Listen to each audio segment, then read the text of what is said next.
नमस्तुभ्यः। ओम नमस्तुभ्यः। अहिंसा परमो धर्म की आचार्य गुरुवर श्री कुंद कुंद भगवान के आचार्य गुरुवर श्री ज्ञान सागर मुनि महाराज की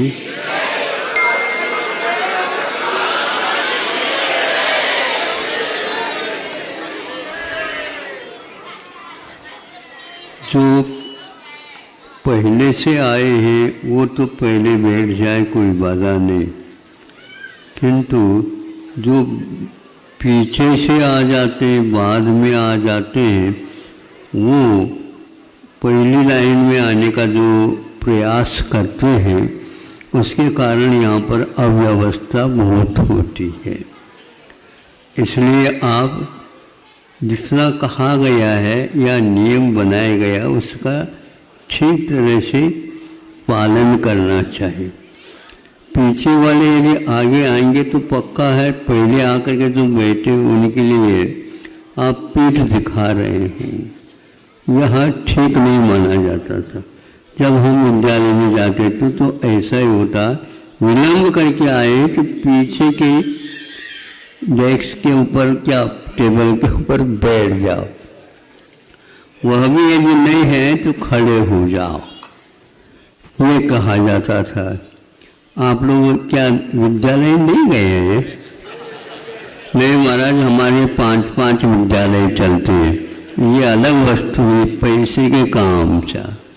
लेकिन नीति निर्धारण जो होता है विद्यालय का अपना अलग होता है। उसी प्रकार यहाँ पर समूह शरण में भी यही व्यवस्था है। बार बार मोबाइल के माध्यम से कहने की कोई आवश्यकता नहीं है, लेकिन आप लोगों को बार बार कहलवाते हैं जैसे मेहमान बन कर के आए हो। ध्यान रखो, समूह शरण में कोई मेहमान नहीं होता। एक आप तो होता है, आप तो जिसको बोलते हैं, जिसको आप लोग पावने बोलते, पावने, हाँ, तो पावन से पावने बन गया हो। आप तो वह होता है जो समूह शरण में अधर में बैठ करके समय पर बोलते हैं। आप विलम्ब से आ गए तो आपको दिव्य वाणी सुनने को मिलेगा ही नहीं। ऐसा वहीं पर कमठ भी बैठता है और वहीं पर सब बैठते हैं और वहीं पर ऊपर भगवान भी बैठ जाते हैं। अब कम से कम आप लोग अपने आप को बड़ा मानना, समूह शरण में तो छोड़ देना। तो हाँ, बीच में जय बोल करके आप अपना बड़ापन मत दिखाओ। नहीं, ये बिल्कुल शांति से रहो ना। हाँ, अब किसी नियम बनाए, एक एक नियम बनाते बनाते बनाते डायरी भर गई तो कौन से याद रखोगे आप? हाँ, इसलिए संक्षेप से ये कहता हूँ। अब देखो,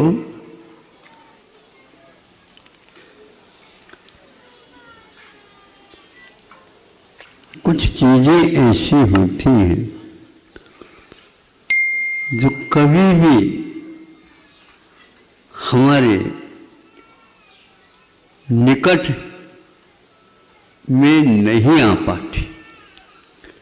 निकट का मतलब वहाँ दूर से कोई वस्तु है, उसके माध्यम, अनुमान इत्यादि के माध्यम से हम देख लेते हैं उसको, वो निकट में नहीं आया, फिर भी उसका प्रकारांतर से बोध होता है। इसमें आकुलता भी रहती है, कंबड़ भी होता है, विस्मरण भी होता है, और जब प्रत्यक्ष मिल जाता है तो वह गायब ही हो जाता है।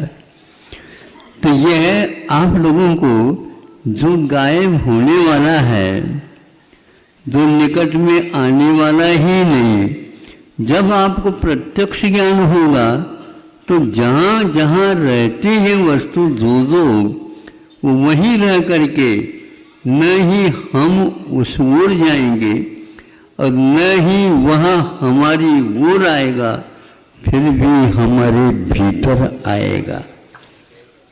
भीतर आकर के यहाँ पर स्थान उन्होंने घेर लिया, वो ऐसा नहीं, केवल ज्ञेय के रूप में आपके भीतर आएगा। इसमें सारी सारी आकुलताएं समाप्त हो जाती। आप आकुलता से ऊपर उठना चाहते हो, निराकुल बनना चाहते हो? हाँ, जो वस्तु को जो दूर वाली है, हमारे स्वभाव से विपरीत है, उसको निकट मत रखा करो। अब क्या क्या छोड़ना पड़ेगा, सारी बातें छूट जाएंगी आपकी, क्योंकि आपके पास निकट वो आए नहीं, आपने उसको ग्रहण किया और भीतर रख करके ऊपर से अलीगढ़ का एक ताला इतना बड़ा लगा दिया और रात दिन उसकी रखवाल करने में मुनि जी ने नौकर के समान काम कर रहे हो। शेर जी किसको बोलते हैं? जो बहुत धन रखते हैं, वो बहुत बड़े ताला लगा करके और बहुत बहुत मायने में, मतलब जिसको बोलते हैं मायने में वस्तु स्थिति है, वो सबसे बड़ा कहलाते हैं, वो सबसे छोटे होते हैं। सबसे छोटे होते हैं, फिर भी सबसे बड़े क्यों मानते हैं? महाराज सुबह सुबह देखो तो छाया, हम इतने दूर तक पहुंच जाते हैं। हाँ बिल्कुल, अब किलोज्ञान होने वाला ही है। शाम को भी ये बात है, लेकिन वह आपकी छाया है, आपकी नहीं है, वो आपकी छाया। देवों की छाया कभी भी नहीं पड़ती, ऐसा सुना है। यदि कोई किसी को देव लग जाए, भूत लग जाए, तो उसके माध्यम से आप देखो तो भी उनकी छाया नहीं मिलती, बताते। हमारे पास ऐसे कोई आते ही नहीं, इसलिए तो हम उसकी चर्चा क्या करें। वो हमारी छाया से डरते हैं।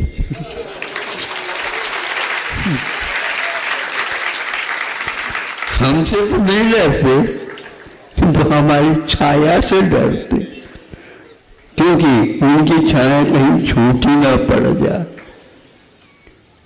छाया जड़ की छाया है, आत्मा की छाया नहीं होती।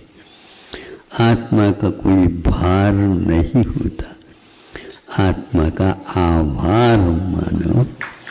आप भार तोल तोल करके अपने आप को भारी बताना चाहते हो, वो भार नहीं है। आपका वेट, आपका भार भगवान को ज्ञात है, न वेट है न गेट है, कुछ भी नहीं। कहीं प्रवेश नहीं करना और कहीं तोड़ना भी नहीं। आप तोड़ करके बनिया बन करके दिखा रहे हैं, जो भार ज़्यादा कम है उसमें भी हाथ यूं करके तराजू को और डंडी को थोड़ा सा मोड़ करके दिखाते हैं, लेकिन अपनी आत्मा को दिखाते हैं। हे भगवान, ऐसे कभी पश्चाताप किया है भगवान, ये डंडी मारना न पड़े, ऊपर के तराजू को यूं करना न पड़े, और सामने वाले व्यक्ति को हम अपना परिचय सही सही देख लेंगे महाराज, पेट भरने के उपरांत दे देंगे। अब कभी पेट भरता नहीं, क्योंकि वो खाली होता रहता है। अब क्या करें? पेटी भरने में बैठ गए तो पेटी कैसी बनी पता ही नहीं, वो भरते ही नहीं। अरे चक्रवर्ती को ये भी 9 निधियां मिली, फिर भी सुवर्ण चक्रवर्ती की पेटी भरी नहीं। हजारों ने लाखों व्यक्तियों को चिकित्सक दान देने के उपरांत भी वहाँ भरी हुई रहती थी, फिर भी उसकी लोभ ने उसे 7 समुद्र पार कराया और नरक जाना पड़ा यहाँ से सीधे। चक्रवर्ती को मुक्ति होती है ये लिखा है, लेकिन हर एक चक्रवर्ती को नहीं। जो निदान करता है उसका निश्चय होता है, इतना बड़ा होकर के भी वह निम्न कोटि का कार्य करता, लोभ मूर्छा परिग्रह कहा है। तो इस प्रकार ये आकुलता है कि दूर को हम निकट के रूप से देखें और निकट को हमेशा हमेशा के लिए भुलवा दे। आज तक उसको याद ही नहीं किया तो निकट है, अब दूसरे को आप निकट रख करके उसकी रक्षा कैसे कर सकते हो? वो सुरक्षित अपने आप में गुणधर्म और प्रकृति से है। आप भी जिस प्रकार अभी तक सुरक्षित है, लेकिन आप असुरक्षित मान करके दूसरे के सहारा ले रहे हैं। दूसरे की छाया आपको बहुत प्रिय लगती है, किंतु प्राकृत की छाया प्राय करके प्रचलन में है। ये संस्कृत प्राकृत की छाया मानते हैं, लेकिन आजकल वह प्राकृत को भी नीचे रख करके संस्कृत में इसको लिख देते हैं। इसका अर्थ ये है प्रकृति रूप में प्राकृत है, इसलिए उसको अनादि अनिधन अथवा केवल भगवान की वाणी के रूप में स्वीकारा है, पहचाना गया है और उसको हमेशा हमेशा उपयोग में लाते हैं।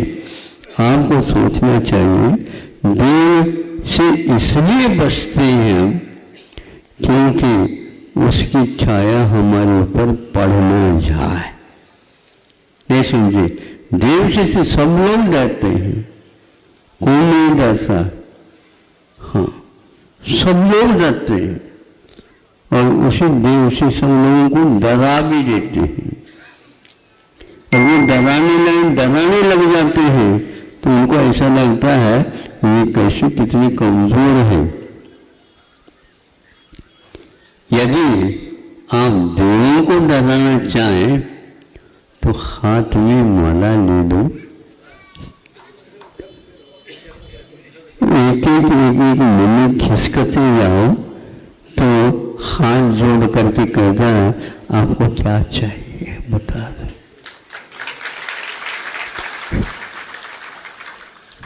अब ये सोचो, वो हाथ जोड़ करके आपके सामने खड़ा हो गया केवल माला लेने मात्र से। अब हमें ये बांध देगा। हम आपको क्यों बांधे भैया? वो स्वयं बनते चले जा रहे हैं। ये आप अपने स्वरूप दिखाते तो आपको वसूल करने की कोई आवश्यकता नहीं थी। इसलिए परोक्ष को परोक्ष के रूप में, प्रत्यक्ष को प्रत्यक्ष के रूप में स्वीकार करके आकुलता को यदि आप छोड़ देते हैं तो आप निराकुल जैसे जैसे होंगे, कोई भी व्यक्ति आपके पास आएगा लेकिन डरेगा नहीं। न ही आप उनको डराएंगे और न ही वो आपसे डरेंगे, क्योंकि आपने एक ऐसे छायादार वस्तु को हाथ में रखा, उसके कारण वह सब सामने वाले देव भी डरते हैं। आप लोग देव से डरते हो और आपसे 1000 गुना देव आपसे डरते हैं। और हमारे पास कोई भी आता नहीं और डरता भी नहीं, और वह बैठ जाते हैं। महाराज आपके पास में कोई देव है बताते हैं? हाँ, हमारा तो महादेव भीतर है।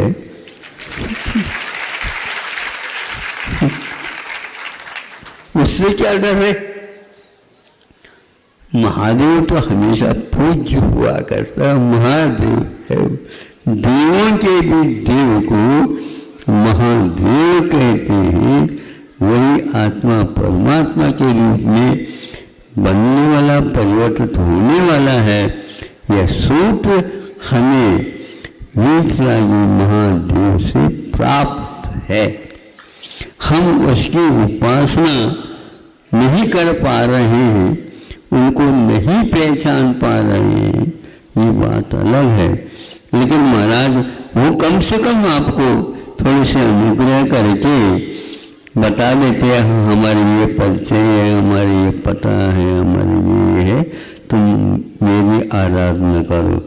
हमारे देव आराधना करो मेरी, ये नहीं कहते मुझे पहचानना हो तो पहचान लो और अपने आप ही आराधना प्रारंभ हो जाएगी। भगवान को पहचानना ही भगवान की आराधना है। सही पहचान पैदा कर लो और एक बार भगवान की पहचान करके अपने देह, अपने हृदय में आसीन करोगे, फिर धीरे धीरे दूर को भी निकट में बनाने का आपका इरादा है वो समाप्त हो जाए। भगवान के ज्ञान में 3 लोक झलकता है और आप एक झलक के लिए बाहर कूदते हैं मेंढक की भांति।